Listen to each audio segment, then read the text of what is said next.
Bismillahirrahmanirrahim. Assalamualaikum warahmatullahi wabarakatuh. Alhamdulillah alladzi bi ni'matihi tatimmu shalihat. Alhamdulillah alladzi arsala rasulahu bil huda wa dinil haqq liyudhhirahu 'ala dini kullihi wa kafa billahi shahida. Asyhadu an la ilaha illallah wahdahu la syarika lahu wa asyhadu anna Muhammadan 'abduhu wa rasuluh. Allahumma salli wa sallim wa barik ala Muhammadin wa ala alihi wa sahbihi ajma'in. Ya ayyuhalladzina amanu taqullaha haqqa tuqatih wa la tamutunna illa wa antum muslimun.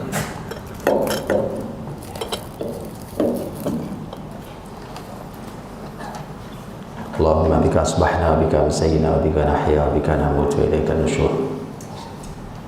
Amma ba'd. Saudara dirahmati Allah, jamaah subuh yang berbahagia, bersyukur kita pada Allah, pertemuan pagi yang penuh berkah. Segala puji bagi Allah yang telah menghidupkan kita setelah mematikan kita, seperti doa bangun tidur kita, alhamdulillah dari ahyana ba'da ma amatana. Segala puji bagi Allah yang telah menghidupkan kita setelah mati kita, artinya membangunkan kita setelah tidur kita, karena memang tidur itu adalah wafat. Sebagaimana firman Allah, "Walladzi yatawaffakum bil-lail wa ya'lamu ma jarahtum bin-nahar." Dialah Allah yang telah mewafatkan kalian di malam hari. Jadi makanya kemudian begitu bangun kita mengucap syukur masih dihidupkan lagi setelah wafat kita. Hadirin berbahagia dirahmati Allah SWT. Tadi sudah dimukadimah oleh Ustaz kita tentang keterpurukan muslimin hari ini, yang sebenarnya kita juga mensyukuri di tengah keadaan yang ketertinggalan seperti itu. Sesungguhnya muslimin sudah mulai mencoba mencari jati dirinya sebagai muslim dan mencoba bangkit di mana-mana terlihat kebangkitan itu, di wilayah manapun di negeri ini, bahkan di luar negeri ini. Saat muslimin sedang ingin hadir kembali, dimulai dari kesadaran yang tinggi terhadap syariatnya. Karena Rasul juga menyampaikan bahwa semua hal yang terjadi pada muslimin ini, semua kekalahan ini, kata Nabi, la yanzi'ullahu ankum hatta tarji'u ila dinikum. Allah tidak mencabut ini dari kalian sampai kalian kembali ke agama kalian. Kaidahnya cuma itu. Kalau belum mau kembali, ya belum. Apa yang harus kembali, semua kembali memang. Semuanya kembali. Kalau hari ini alhamdulillah umpamanya semangat untuk mendekat ke Al-Quran berupa tahfidz Quran di mana-mana, itu luar biasa. Tentu masih jauh dari yang diharapkan kembali pada agama kalian. Kalau hari ini gelombang kata syariat di mana-mana, kata syariah, kata halal, apapun gitu. Kalau makan orang pengen yang halal, sekarang malah muncul turisme halal gitu. Saya juga tidak tahu maksudnya. Mungkin bagaimana bisa jalan-jalan tapi halal gitu ya. Mungkin apanya segala macam. Ya semangatnya kita apresiasi dengan semangatnya. Tapi kata tarji'u ila dinikum masih perlu dicermati lebih panjang. Di antara yang harus kembali dan tidak mungkin tidak, mesti harus kembali, Pak. Karena yang kita bawa ini adalah syariat, dan syariat ini sangat berbeda dengan yang lain. Syariat Islam ini berbeda dengan budaya manapun, dengan keyakinan manapun, dengan aturan manapun. Karena berbeda itulah maka karakter dan bebannya juga beda. Saya kasih contoh luar biasa. Dan ini bisa mudah kita potret dari kehidupan Rasul SAW. Kita ingin menjalankan umpamanya syariat seperti Rasul, dengan beban yang luar biasa yang menguras bukan hanya fisik kita. Kalau cuma lelah fisik, ditidurkan bangun seger. tapi begitu menguras pikiran kita, menguras rasa kita. Karena orang beriman itu melihat kemaksiatan punya kegundahan yang luar biasa dalam dirinya. Melihat ketidakberesan itu gelisahnya luar biasa. Nah, orang hidup dalam kegundahan kan bisa dibayangkan, perlu menguras tenaga sendiri. Bahkan dia bisa meminta fisik lebih besar daripada orang lelah lari, lelah nyangkul, lelah dan seterusnya. Maka dengan beban fisik sebesar itu, kalau pola hidup kita adalah pola hidup yang tidak sesuai dengan Rasul, maka tidak akan kuat fisik ini bawanya. Tidak akan kuat. Disitulah nanti kita paham. Disitulah paham bawahnya. Beban yang begitu besar di syariat ini, dan memang Allah sendiri yang menyampaikan bahwa wahyu ini berat. Inna sanulqi 'alaika qaulan tsaqila. Sesungguhnya kami akan melemparkan kepadamu. Kata alqa itu sebenarnya melemparkan. Jadi sudah barangnya berat dilemparkan. Untuk melihat bebannya bertambah. Bukan kami berikan, kata alqa itu kami lemparkan kepadamu wahai Muhammad qaulan tsaqila, perkataan yang berat. Itu menunjukkan betapa beratnya wahyu ini. Berat dalam segala hal, secara fisik berat. Nabi Muhammad kalau dapat wahyu lagi di atas kendaraannya jatuh terduduk. Nabi Muhammad dapat wahyu, beliau lagi ngapain? Lagi bicara dengan sahabat, lagi duduk. Nabi sempat pasti terpingsan sesaat. Nabi Muhammad kalau dapat wahyu lagi bersandar di paha seorang sahabat, tiba-tiba terima wahyu, kata sahabat, seperti mau patah paha saya. Jadi memang berat betulan. Secara fisik wahyu itu berat memang. Nah, menjalankannya juga berat sekali. Berat sekali. Nah, dengan seperti itu keadaannya, maka fisik kita ini tidak boleh biasa, Pak. Memang tidak boleh biasa. Tidak bisa diatur dengan pola makan, pola istirahat, pola yang biasa, tidak bisa. Dia harus mengikuti Rasulullah SAW. Itulah kenapa harus masuk keseluruhannya, dan seperti kalimat Nabi, hatta tarji'u ila dinikum, sampai kalian mau kembali ke agama kalian dalam segala hal. Di antara hal yang penting sekali adalah tema waktu ini. Tema waktu yang memang harus mulai kita atur dengan waktu yang dicontohkan oleh Quran, oleh hadis Nabi Sallallahu Alaihi Wasallam. Nah, waktu yang kita bicarakan hari ini kan waktu pagi. Kesempatan hari ini kita akan bicara tentang waktu pagi. Dan kebiasaan Muslim, teman-teman, kebiasaan Muslim itu menggali konsep apapun harus dimulai dari Quran. Maka tanyakan dulu kepada Al-Quran, bagaimana cara Quran bicara tentang pagi. Kemudian tanyakan setelah itu pada Rasul, bagaimana dalam hadis beliau. Kalau sudah ada konsepnya begitu, kadang-kadang sudah ada konsepnya, kita tidak tahu cara menjalankannya, maka tanyakan, lihat dalam sejarah Nabi bagaimana Nabi menjalankannya. Kalau mau lengkap sekali, tanyakan kepada para sahabat, karena sahabat yang paling paham bagaimana menjalankan perintah Nabi SAW. Maka lengkap menjadi teori dan praktek. Di tema subuh demikian. Di tema pagi muslimin juga menjadi tema yang harus dicek, dikonsep, dilihat dari semua sudut itu. Jadi saya dirahmati Allah Subhanahu wa taala. Orang-orang beriman ini, orang-orang beriman Masya Allah punya cara hidup yang berbeda. Kalau kita bahkan diminta untuk bangun sebelum waktu subuh, maka tentu itu bukan bangunnya orang selain muslim. Bukan kebiasaan bangunnya orang-orang yang malam harinya habis untuk sia-sia dan maksiat, bukan. Tidak akan pernah sama. Sehingga muslimin tidak boleh sama. Malam harinya harus beda, sebelum subuh harus beda, subuhnya akan berbeda, dan begitulah nanti sepanjang harinya. Nah, setelah dirahmati Allah, Al-Quranul Karim mengungkap tentang kata pagi dengan berbagai macam kata. Saya tidak akan bahas semuanya. Ada banyak kata yang dipakai, karena Quran terkadang menggunakan kata subuh, subh, baik kata dalam bentuk masdarnya as-subh atau dalam bentuk fi'ilnya. Fa subhanallahi hina tumsuna wa hina tusbihun, itu fi'ilnya, contoh fi'ilnya. Tapi juga kadang Quran mengungkap dengan istilah lain.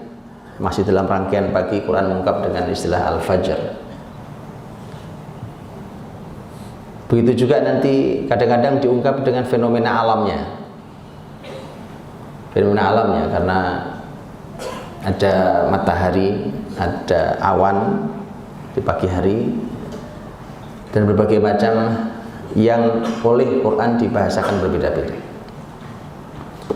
Kalau teman-teman membuka kata subuh saja dalam Quran, maka akan dijumpai beberapa ayat di beberapa surat kata subuh ini, baik berupa tadi masdar ataupun kata kerja, yang dia memotret beberapa hal. Yang paling banyak dipotret adalah selain tema waktu yang subuh itu, tetapi juga ada dua tema besar yang lain, yaitu tema ibadah dan tema mengalahkan musuh. Ini menjadi menarik. Jadi selain tema waktu, jadi tema waktu was-subhi idza tanaffas, was-subhi idza tanaffas, demi waktu subuh yang bernafas. Tanafas itu nafas, nafas. Belum tahu waktu subuh bernafas. Apa maksudnya subhi idza tanaffas? Wal laili idza as'as was subhi idza tanaffas. Pernah untuk tadabburi ayat ini? Subuh bernafas itu maksudnya apa? Saya punya kenangan indah tentang ayat ini. Waktu itu salat di Masjidil Haram, saya lupa apakah Ramadan atau apa, dan saya ingat betul karena kenangannya buat saya agak aneh. Imam Masjidil Haram Syekh Su'ud Shuraim, Syekh Shuraim hafizahullah ta'ala, saya sangat suka dengan bacaan beliau, dan beliau waktu itu membaca ayat ini, wal laili idza as'as was subhi idza tanaffas. Itu beliau nangis sampai nggak bisa lanjut. Ayo coba antum pikirin, kenapa beliau nangis? Itulah kenapa buat saya dalam kenangannya, apa yang beliau tangisi di ayat ini gitu. Betul kan? Wal laili idza as'as tentang malam, dan tentang subuh tentang pagi hari yang bernafas. Betul kan? Lihat bedanya ahli Quran sama kita. Sampai sekarang kita nggak paham, betul? Itu beliau nangis sampai nggak bisa jalan baca ayat, berhenti baca ayatnya. Lihat tadaburnya, ya kan? Ayat kita hafal lewat, ya kan? Makanya ini penting untuk setelah gelombang kita mencintai tahfidz Quran ini, berikutnya adalah mentadaburi Qurannya. Nah, kembali bahwa bahkan ketika Allah bersumpah dengan was-subhi, juga wal fajri dan seterusnya, membuktikan, karena sumpah itu membuktikan betapa pentingnya. Karena Quran Allah tidak bersumpah dengan hal yang sepele. Tapi dua hal yang berikutnya menjadi luar biasa, karena yang satu bicara tentang aktivitas muslim di pagi hari itu, dan yang satu lagi bicara tentang menyerang musuh di pagi hari itu. Jadi yang satu berhubungan dengan internal muslimin, ibadah muslimin, yang satu lagi berhubungan dengan muslimin melawan musuhnya. Dan ini ada dalam beberapa ayat. Umpamanya tadi ayat yang tadi saya bacakan, fasubhanallahi hina tumsuna wa hina tusbihun. Maha suci Allah saat kalian memasuki sore hari dan saat kalian memasuki pagi hari. Itu adalah kata tasbih, subhanallah, yang tafsir dari kata tasbih bisa tasbih zikir, bisa maknanya sholat dan seterusnya. Atau juga tentang ayat yang lain yang tidak menggunakan kata subh, banyak menggunakan kata bukrah. Bukrah itu pagi. fi buyutin adinallahu an turfa'a wa yudhkara fiha ismuhu yusabbihu lahu fiha fil ghudwi al-ghudwi di situ wal asal. Ini juga tema pagi. Jadi ungkapan kata pagi banyak di Quran. Pembahasan tentang beribadah di pagi dan sore hari disebut oleh Quran menggunakan beberapa kata, dan itu menunjukkan, dan itu terulang-ulang menunjukkan betapa pentingnya ibadah pagi dan sore itu. Bahkan dalam sejarahnya Muslimin ini mendapatkan, Rasulullah SAW itu mendapatkan perintah untuk sholat sebelum sholat 5 waktu, karena sholat 5 waktu itu kan turunnya kurang lebih setelah 12 tahun beliau jadi Nabi. Ya, terus sepanjang 12 tahun itu sholatnya bagaimana? Ulama mengatakan bahwa Nabi itu seperti ayat tadi itu, sholatnya pagi sore. Karena kita diminta untuk bertasbih tadi, fasubhanallahi hina tumsun wa hina tusbihun, pagi sore, sore pagi. Diminta untuk melakukan tasbih yang maknanya bisa tasbih artinya zikir, makanya ada zikir pagi sore, dan terus masih abadi syariatnya. Dan kemudian sholat. Dahulu awal sebelum dapat perintah sholat 5 waktu, sholat muslimin 2 rakaat pagi 2 rakaat sore. Sholatnya Rasul 2 rakaat pagi dan 2 rakaat sore. Begitu mendapatkan perintah 5 waktu, maka ada yang ketambahan 1 menjadi 3, ada yang ketambahan 2 jadi 4. Sehingga para ulama mengatakan itulah mengapa kalau seorang musafir dan ada keutamaan untuk mengqashar sholatnya, maka dikembalikan ke jumlah utamanya, yaitu 2, kecuali maghrib yang 3 yang tidak bisa dikembalikan 2. Nah, seterusnya dirahmati Allah. Jadi muslimin dipotret oleh Allah tentang waktu subuhnya, tentang ibadahnya. Dan inilah ternyata yang berhadapan langsung dengan ayat-ayat yang menunjukkan muslimin menyerang musuhnya. Contohnya ayat yang kita juga hafal, surat Al-Adiyat, wal mughirati subha. Al-mughirat, kata igharah itu artinya nyerang musuh, nyerang camp musuh, itu igharah. Menggunakan kuda-kuda atau menggunakan panah-panah. Wal mughirat subha, di waktu subuh. Begitu juga idza nazala bisahatihim fasa'a sabahul muntarin. Ini kalau datang pasukan muslimin, kalau datang pasukan, maka itu menjadi subuh yang buruk bagi mereka. Maka Nabi waktu di Khaybar itu kan Nabi melakukan perjalanan dari Madinah ke Khaybar yang cukup jauh, ratusan kilometer. Begitu sudah mendekat ke benteng-benteng Yahudi, wilayah Khaybar, bukit dan benteng-benteng, maka Nabi SAW mengatur strateginya. Nabi memutar arah, masuk dari arah utara, dan ini strategi sendiri. Harusnya kan dari selatan, karena Madinah posisinya di selatan Khaybar. Tapi Nabi belokkan, masuk, jadi begitu berjalan itu, kemudian masuk, malah belok masuk dari arah utara. Dan itu cerdasnya Nabi dalam strategi. Begitu Nabi masuk, sudah siap, maka Nabi masuk ke perbukitan yang mereka miliki itu. Kemudian Nabi berteriak, kata Nabi, Allahu Akbar, inna idza nazalna bisahati qaumin fasa'a sabahul mundarin, kata Nabi SAW. Ya, Allahu Akbar, kharibat Khaybar, kata Nabi. Allahu Akbar, Allah Maha Besar, hancurlah Khaybar. Dan kami kalau hadir di sebuah masyarakat, maka ini menjadi pagi yang buruk buat mereka. Itu bahasa Rasulullah SAW. Maka masyarakat Yahudi yang sudah mulai ke kebun, mulai bawa, ya, bersiap-siap untuk bekerja, itu pada lari kabur masuk benteng masing-masing. Dan itu menjadi hari penaklukan Khaybar, penaklukan Yahudi tahun 7 Hijriah. Nah, teman-teman dirahmati Allah SWT. Maka lihat berhadapannya dua hal ini, ya. Dan kalau bicaranya temanya tema rezeki, ini semua rezeki. Kemenangan besar itu rezeki. Rezeki bukan cuma masalah uang. Bahkan di situ dapat rezeki.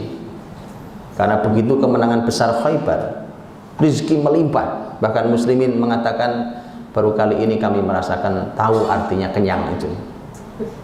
Karena memang selama ini muslimin hidup saat itu, muslimin hidup tidak dalam keadaan berkecukupan.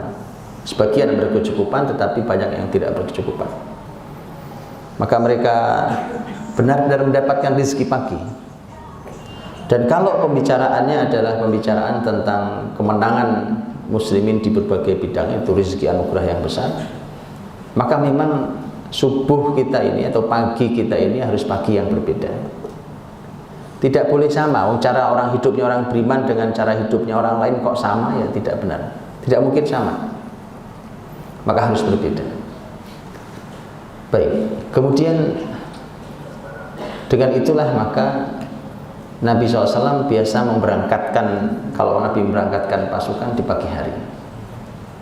Dan sekali lagi kemenangan terhadap berhasil menegakkan syariat Allah, menjatuhkan bendera musuhnya, dan bahkan ghanimah. Karena ghanimah itu teman-teman, harta rampasan perang itu kalau antum baca di buku-buku perekonomian Islam pertama-tama dulu, umpamanya kitab-kitab termasuk buku-buku awal Al-Qadhi Abu Yusuf umpamanya, atau Abu Ubaid Qasim bin Salam, yang menulis buku-buku awal yang jadi inspirasi berikutnya tentang mengatur harta negara. Maka muncullah kitab Al-Kharaj, muncullah kitab Al-Amwal. Itu di situ memasukkan ghanimah sebagai bagian penting dari income negara. Ghanimah itu karena besar, angkanya sangat besar. Tidaklah kekhilafahan Islam perekonomiannya berubah luar biasa di masa Khalifah Umar radhiyallahu anhu kecuali setelah muslimin berhasil membuka wilayah-wilayah itu. Wilayah Irak yang sangat subur, wilayah Syam, wilayah Mesir yang sangat subur.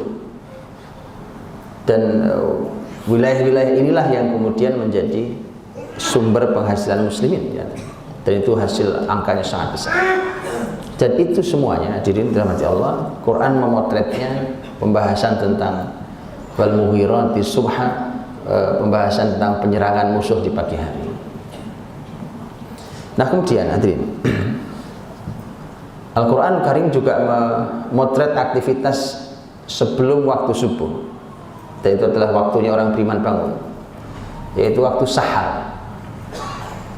Waktu sahar Allah berfirman wabil asharihum yastaghfirun.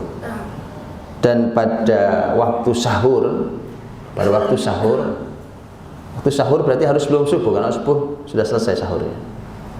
Apapun waktu sebelum subuh, waktu sahar.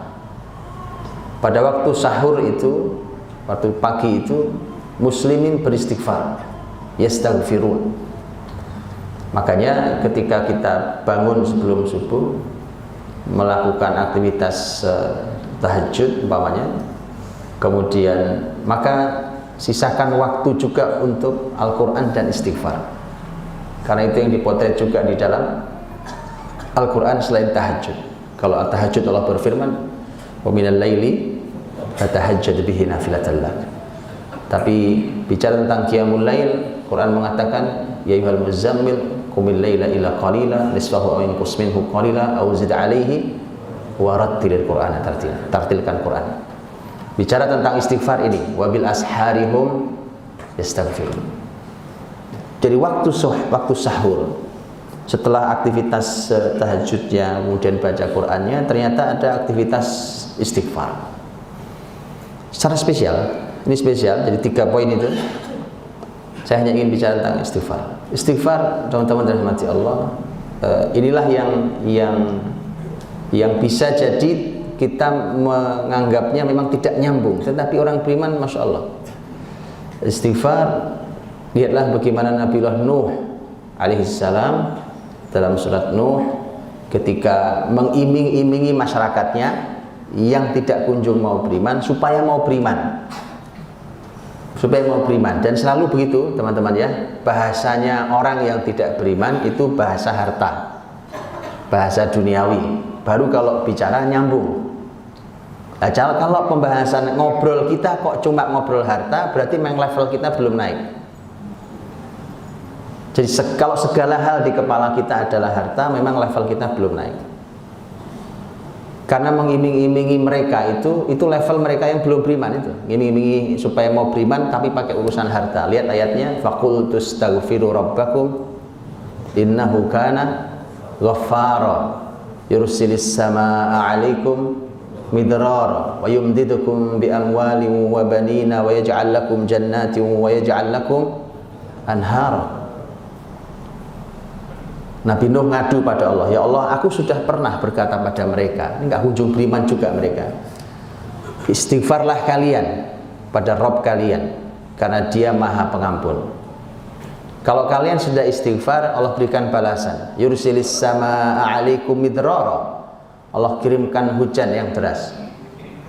Mereka perlu hujan karena padang pasir, perlu hujan yang cukup. Yursilis samaa'a 'alaikum midrara wa yumdidukum bi amwalin wa banin. Dan kalian diberi Allah al-amwal wal banin, harta dan anak keturunan. Jadi kasih hujan dulu, begitu hujan kemudian keturunan, begitu kemudian harta, kemudian keturunan. Wa yaj'al lakum jannati wa yaj'al lakum anhara. Kemudian Allah menjadikan untuk kalian kebun-kebun yang hijau. Hijau itu kenikmatan sendiri. Wa yaj'al lakum anhara, dan Allah jadikan sungai-sungai yang mengalir, ada airnya sungainya.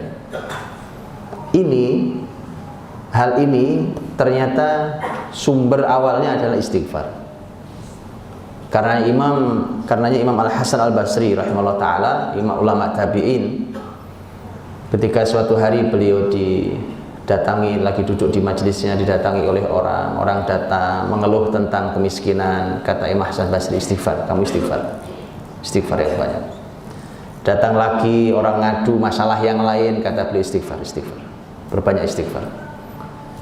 Dan hari itu datang beberapa orang dengan masalah berbeda-beda. Solusinya Imam Al-Hasan Al-Basri adalah istighfar.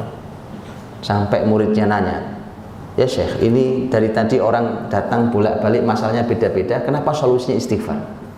Kata beliau, tidakkah kau membaca ayat faqul tastaghfiru rabbakum innahu kana ghaffara yursilis samaa'a 'alaikum midrara wa yumdidukum bi amwalin wa banina wa yaj'al lakum jannati wa yaj'al lakum anhara.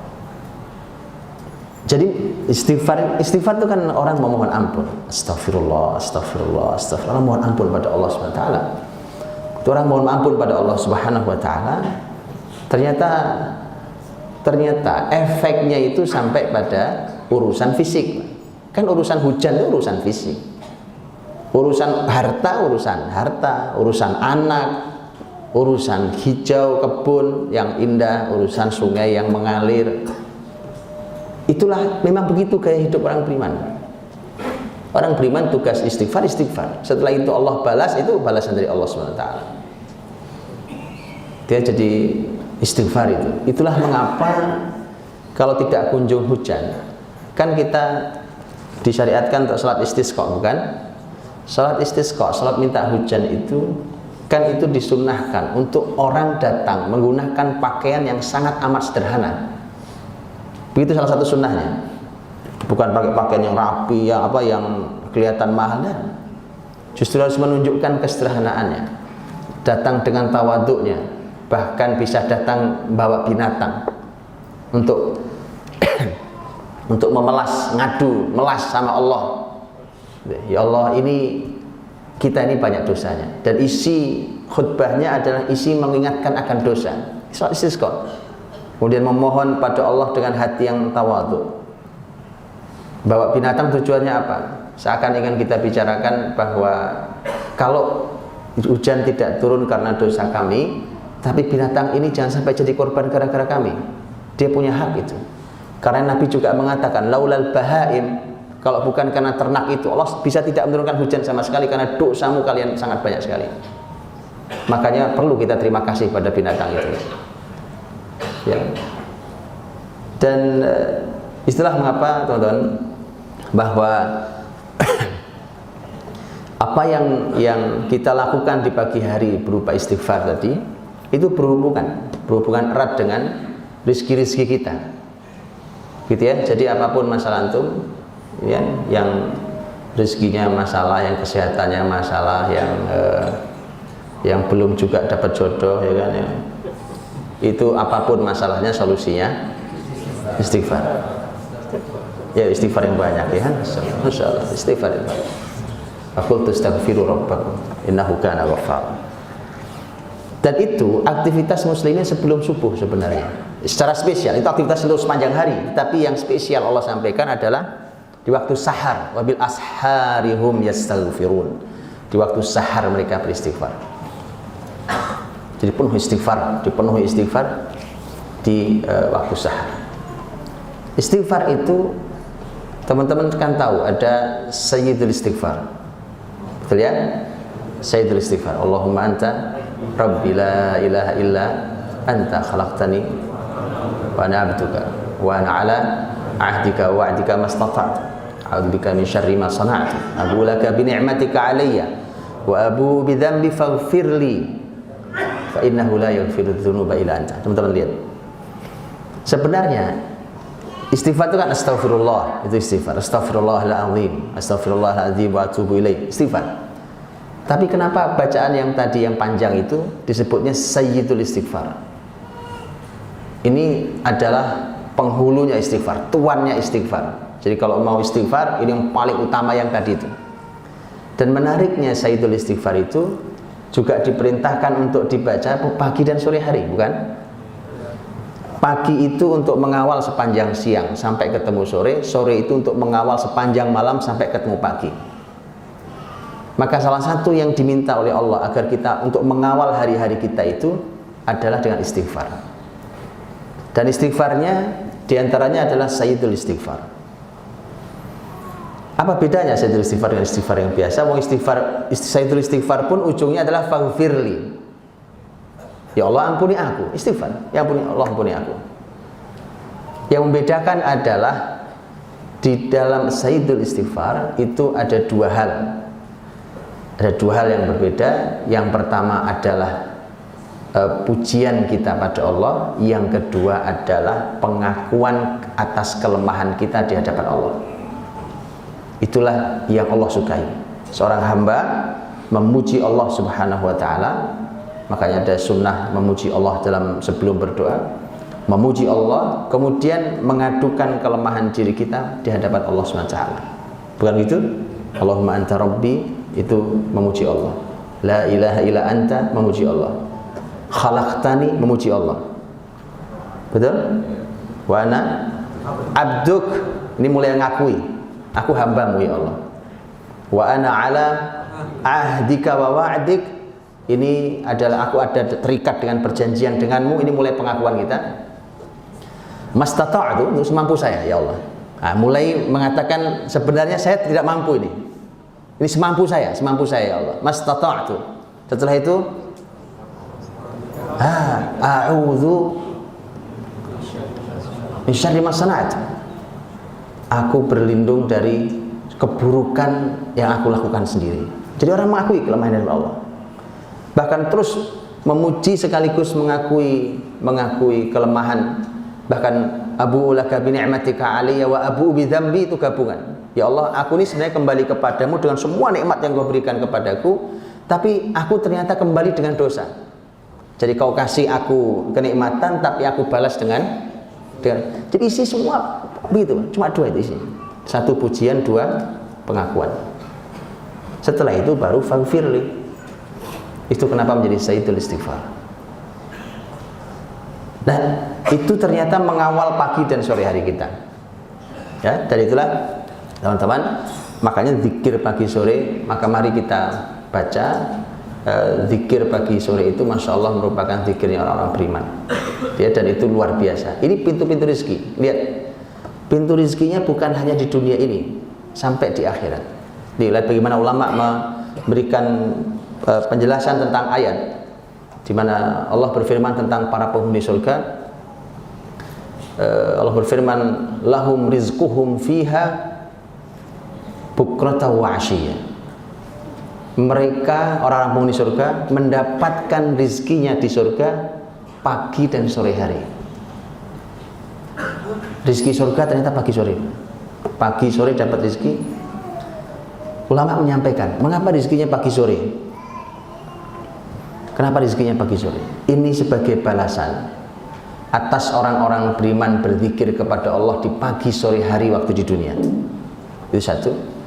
Yang kedua juga balasan Allah atas orang-orang beriman menahan dirinya dari makan, dari minum. Kan kalau orang zikir nggak mau sambil makan, Pak. Zikir ya zikir, ya nggak sambil makan minum.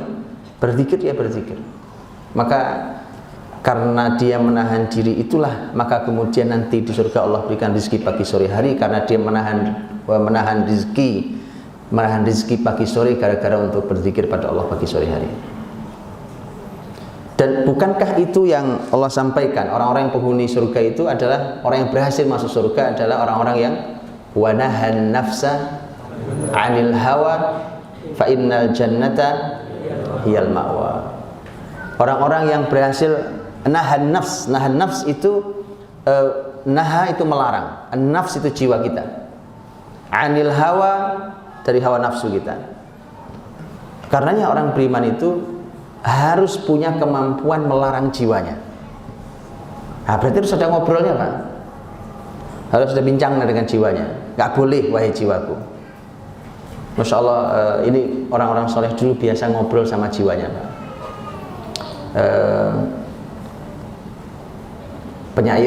Salah satu penyair hebat sahabat, yaitu sahabat mulia Abdullah bin Rawahah radhiyallahu anhu yang meninggal di Mu'tah, di perang Mu'tah, karena Nabi SAW mengutus muslimin ke arah Mu'tah. Mu'tah itu sekarang masuk wilayah Yordania, dan artinya jauh dari Madinah, jauh ke arah Yordania. Dan Mu'tah ini Nabi mengirim tiga panglima sekaligus bergantian. Kan Nabi tunjuk ke putra angkat beliau kan, Zaid bin Harithah radhiyallahu anhu, kemudian Ja'far bin Abi Thalib, kemudian Abdullah bin Rawahah. Itu bergantian karena Nabi sudah katakan kalau ini meninggal ganti ini meninggal ganti ini. Semua sahabat tahu tiga-tiganya, oh kalau itu saya meninggal. Jadi sahabat itu Masya Allah, oh kalau gitu saya meninggal ya, iya. Karena Nabi sudah tunjuk kalau ini meninggal ganti yang ini meninggal ganti yang ini. Dan tiga-tiganya meninggal. Tiga-tiganya sekarang dimakamkan, ada makamnya di Jordania. Abdullah bin Rawahah itu begitu melihat musuh dan dia sudah harus pegang kendali itu kepemimpinan, itu sempat gentar jiwanya. Sempat gentar jiwanya itu karena melihat musuh begitu besar ya, pasukan Romawi. Begitu gentar apa yang dilakukan oleh Abdullah bin Rawahah, karena dia seorang penyair maka dia bersyair. Isi syairnya apa? Ngobrol dengan jiwanya sendiri, bicara dengan jiwanya. Ini diantara bunyi syairnya, diantaranya dia mengatakan bahwa wahai jiwaku, kalaupun kau tidak terbunuh di sini, kau kan juga akan mati. Jadi silahkan pilih aja, kamu mau mati di mana ya kan? Kalaupun tidak mati, nggak terbunuh di perang ini, toh nanti juga mati sama aja gitu. Cuma di sini mati mulia. Dan nanti salah satu kalimat penutupnya dia mengatakan, Mali araki takrahinal jannah. Wahai jiwaku, mengapa aku lihat engkau membenci surga? Jadi diajak ngobrol jiwanya, Pak. Gitu ya. Antum biasa ngajak ngobrol jiwa. Ayo diajak ngobrol, karena itu tadi ayat wa nahan nafsa 'anil hawa. Orang yang mampu melarang. Melarang itu kan pakai obrolan. Melarang jiwanya. Abdullah bin Rawahah itu sampai keluar betul kalimatnya, ngobrol sama dirinya sendiri. Antum kalau ke makamnya Abdullah bin Rawahah, itu syairnya itu dituliskan di makamnya sekarang. Syairnya Abdullah bin Rawahah itu ditulis di makamnya. Mali araki takrahinal jannah. Mengapa aku lihat wahai jiwaku engkau membenci surga? Ayo maju, kenapa takut? Padahal dirinya sendiri wajah ngobrol. Masya Allah. Dan wa nahan nafsa 'anil hawa. Melarang jiwa. Orang yang mampu menahan dirinya, melarang jiwanya dari hawa nafsunya. Fa innal jannata hiyal ma'wa, maka surga adalah tempatnya. Jadi kemampuan orang menahan dirinya. Nah, teman-teman dirahmati Allah SWT. Kemudian juga selain tadi zikir pagi sore tadi ya, zikir pagi sore tadi sebagian para ulama mengatakan bahwa mengapa rezekinya penghuni surga pagi dan sore hari, karena ternyata di dunia itu orang-orang beriman saat itu, di waktu itu mereka nahan makan itu ya, nggak sempat makan, wong mereka berzikir, mereka zikir. Nah, itu Allah balas. Karena nanti hadirin, salah satu yang memberi syafaat kepada kita adalah amal kita. Al-Quranul Karim yang kita akrabi di dunia, dia akan memberi syafaat untuk kita, dan dia akan berkata pada Allah, ya Allah, beri dia syafaat karena dulu akulah yang membuat dia menahan ngantuknya. Betul kan? Jadi memang sudah dari dulu gitu, baca Quran tuh ngantuk. Karena dia mampu menahan dirinya dari, harusnya sudah ngantuk tidur, tapi dia masih membaca Al-Qurannya gitu ya, lelah dia. Masya Allah, para penghafal Quran duduk lelah, dia tahan jiwanya. Itulah orang-orang yang akan dapat kemuliaan. Dan itu yang nanti akan dilaporkan langsung oleh Al-Quran. Ya Allah, dulu aku yang membuat dia mampu bertahan kayak begini, maka beri dia syafaat. Persis sama dengan puasa, as-saum. Puasa juga akan memberikan syafaat, dan dia berkata pada Allah, ya Allah, dulu akulah yang membuat dia menahan makan dan minumnya. Jadi memang menahan diri itu kebiasaan orang beriman, hadirin. Bukan mengumbar diri. Mengumbar diri itu binatang. Baik. Dan itu pagi hari diantaranya, ada tema pagi, dan Masya Allah jangankan cuma di dunia, rezekinya di akhirat saja pembahasannya juga pagi hari dan sore hari. Kemudian juga hadis Nabi SAW yang sahih muttafaq alaih, yang disampaikan oleh sahabat mulia Abu Hurairah radhiyallahu anhu tentang tema infak di pagi hari. Ma min yaumin yusbihul ibad. Tidak ada satu hari, tidak ada satu pagi, ya, tidak ada satu hari di mana pagi hari itu para hamba hadir di pagi hari itu, kecuali ada malakan, ada dua malaikat. Yang satu berkata, Allahumma a'ti munfiqan khalafa. Ya Allah, berikan kepada orang yang berinfak khalaf. Kata khalf dalam bahasa Arab itu artinya belakang, Pak. Belakang itu maksudnya ada yang nyusul di belakang. Ini jalan, ada yang nyusul, hilang, datang lagi yang belakang. Itu kata khalf namanya. Sehingga diterjemahkannya menjadi pengganti. Saya datang, kemudian pergi, di belakang sudah ada yang gantikan, terus begitu, terus. Maka kata khalf artinya, khalafa itu pengganti yang datang belakangan. Syaratnya adalah berinfak di pagi hari. Karena hadisnya berbunyi yusbihul ibad, di sore pagi hari.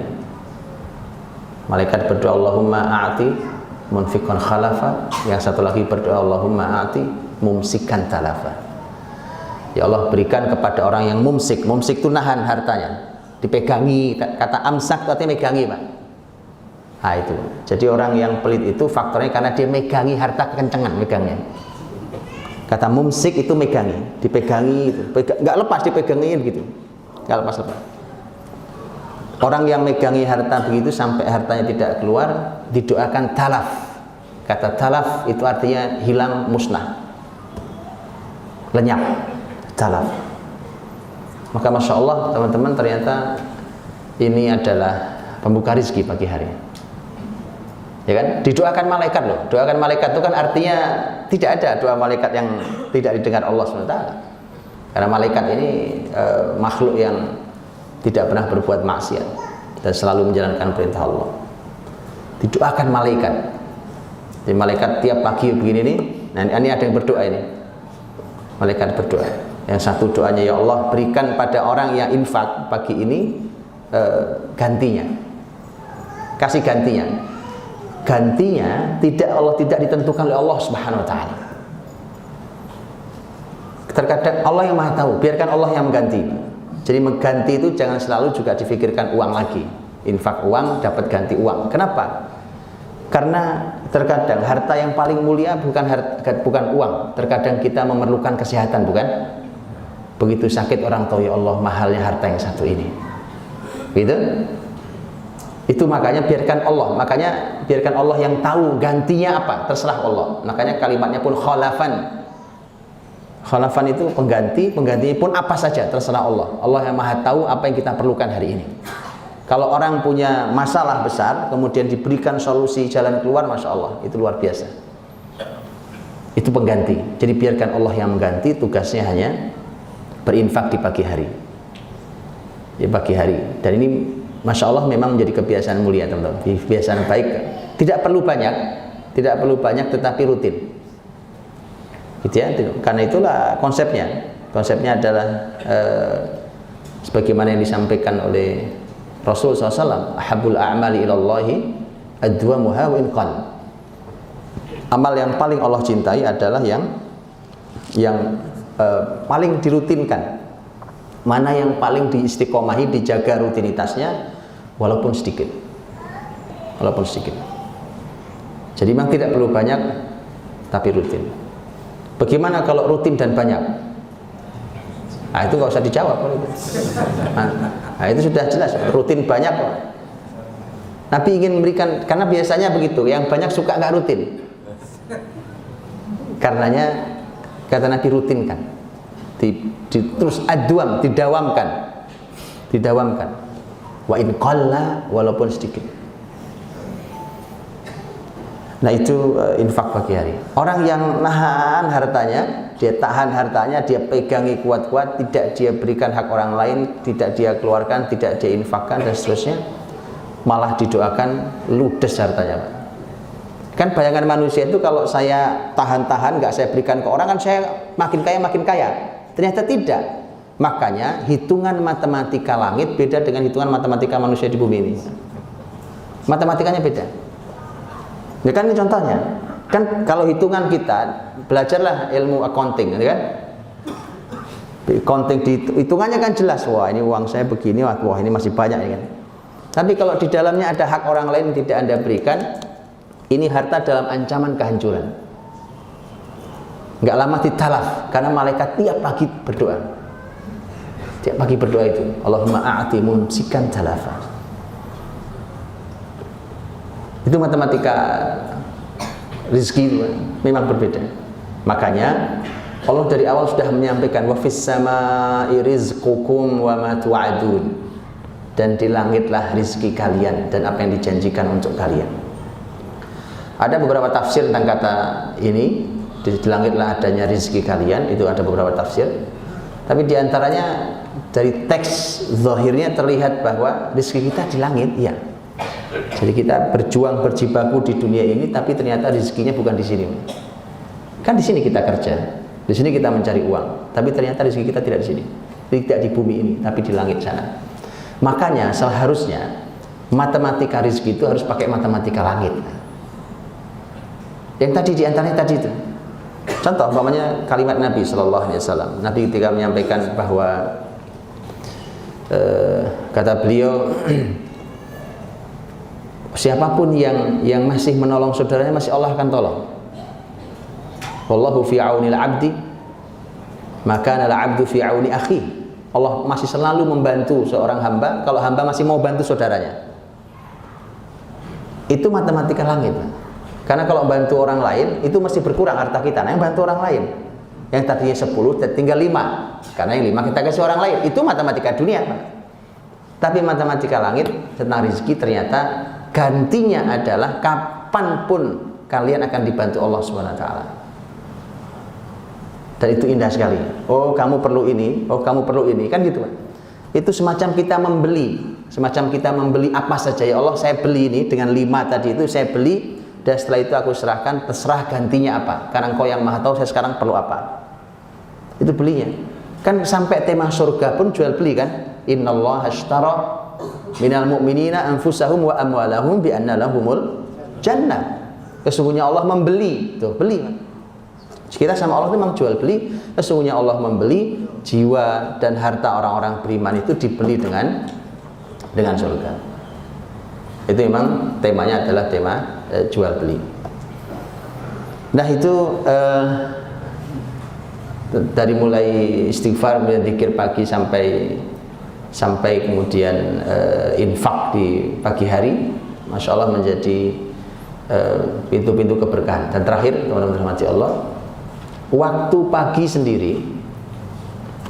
sendiri begini, ini adalah pintu keberkahan dan itu rezeki diantaranya. Makanya pembahasan tentang rezeki itu sebenarnya include di dalam tema keberkahan itu, karena salah satu maknanya hanyalah rezeki itu hanya salah satu makna dari kata berkah itu. Sesuai dengan hadis Nabi SAW yang diriwayatkan oleh sahabat mulia Sakhr, di mana Rasul Shallallahu Alaihi Wasallam berdoa untuk kita semua, Allahumma barik li ummati fi bukuriha, ya Allah berkahilah umatku di pagi harinya. Jadi waktu pagi sendiri itu ada keberkahannya. Nah, kata bukur itu ini masih termasuk hitungan pagi hari ini, sekarang ini. Maka di waktu pagi ini kita semua ada dalam naungan doa Nabi keberkahan itu. Dan perawinya sendiri, yaitu sahabat ini, Sakhr ini, itu beliau dengan doa itu dia praktekkan untuk bisnisnya. Jadi pagi-pagi itu dia sudah kirim para karyawannya untuk buka tokonya di pasar. Pagi-pagi itu, setelah tugas sebagai seorang muslim selesai di masjidnya, langsung buka. Kenapa? Karena berharap berkah tadi, berkah pagi. Dan benar, ternyata Sakhr menjadi pengusaha dengan harta yang melimpah. Jadi harta uang itu hanya sebagian dari pembahasan keberkahan. Jadi ambil keberkahan di pagi hari seperti ini, gitu ya.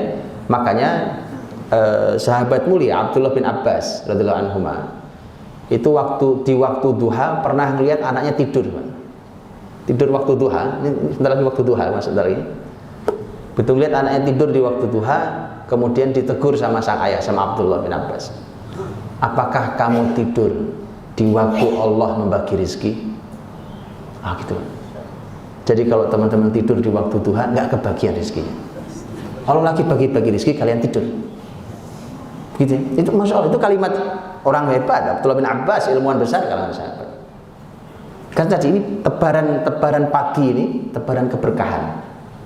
Jadi pagi ini tebar keberkahannya berdasarkan doa Rasul Sallallahu Alaihi Wasallam. Ya, jadi tidur pagi nggak ada tempatnya ya. Makanya ini rangkaian teman-teman, rangkaian. Kalau antum kalau pagi ya kan, kalau malamnya sampai larut ya pastilah paginya ngantuk. Bangun hanya untuk sholat subuh, kemudian tidur lagi. Makanya ini memang tidak bisa. Ini mata rantai ini harus disambung-sambungkan, harus sambung menyambung sampai kemudian muslimin itu kan harusnya ngantuk beratnya datang menjelang zuhur. Nah, maka kemudian muncullah syariat qailulah itu, ya, tidur sebentar menjelang zuhur. Biasanya Nabi tidur sebentar menjelang zuhur, walaupun juga bisa setelah zuhur. Nah, hadirin dirahmati Allah SWT, ini saya kira mudah-mudahan bisa memberi gambaran buat kita bahwa orang beriman itu waktunya harus penuh keberkahan, itu kuncinya. Jadi kata barokah itu tolong dikejar. Nanti kata barokah itu tolong antum jabarkan di semua hal, karena tema berkah tema yang sangat panjang, tema keberkahan sendiri. Kalau sudah tema keberkahan, masuk include di dalamnya tema harta atau tema rezeki segala macam itu. Antum cari semua titik keberkahan, apapun yang disebut dengan keberkahan di sana, maka itu harus jadi pembahasan sendiri. Ya, karena ternyata penduduk negeri seperti ini dengan sumber daya manusia yang melimpah, dengan sumber daya alam yang melimpah, tapi kok tidak makmur dan tidak bahagia, maka yang hilang adalah keberkahan. Karena Allah berfirman, "Lau anna ahlal qura amanu wattaqau lafatahna 'alaihim barakat minas sama'i wal ardh." Kalau beriman bertakwa penduduk sebuah negeri, maka akan kami berikan keberkahan dari langit dan bumi. Walakin kadzabu, tapi karena mereka ingkar. Karena ingkar, walakin kadzabu fa akhadnahum bima kanu yaksibun, maka kami hukum mereka dengan sebagian ulah mereka sendiri. Cuma sebagian. Karena kalau setiap dosa kita selalu dibalas di dunia, nggak kuat kita. Jadi hukuman-hukuman ini sebenarnya hanya sebagian dari ulah kita, efek dari sebagian ulah perilaku yang maksiat, dan jadi yang kurang adalah keberkahannya. Ya, kalau sudah semelimpah luar biasa tapi kok kemudian tidak kunjung muncul bahagianya, nah itu maka yang menjadi masalah adalah keberkahan yang hilang. Dan keberkahan itu tadi syarat besarnya adalah iman dan takwa, tapi kemudian teknis detailnya termasuk diantaranya pembahasan pagi hari. Pagi hari dijagain betul, di waktu pagi itu dijaga betul, makanya orang beriman jangan kesiangan, ya. Dan kalau waktu pagi jangan tidur, jangan tidur. Seperti Abdullah bin Abbas tadi katakan, apakah kamu tidur nak di saat Allah sedang membagi rezeki sekarang ini? Wallahu a'lam bishawab. Semoga ada manfaatnya. Masih ada waktunya untuk tanya jawab atau sudah habis? Ya. Fadhil Ustaz. Nama saya Yudhan Haidin dari Tiga Mas Surabaya. Bagaimana jika kita seorang mahasiswa yang setiap hari banyak tugas lalu malam sering begadang dengan tugas? Padahal kita tahu sebaik itu kita tidak boleh sampai begadang agar paginya tidak ngantuk bertidur. Bagaimana kita memilih kita selesaikan selesai dan selesai kita berpati waktu biar tidak begadang atau kita tetap mengerjakan tugas? Iya, kaidah begadang malam itu teman-teman diatur dalam syariat. Bayangkan coba apa ada syariat selengkap ini. Begadang malam itu ada babnya dalam ilmu hadis.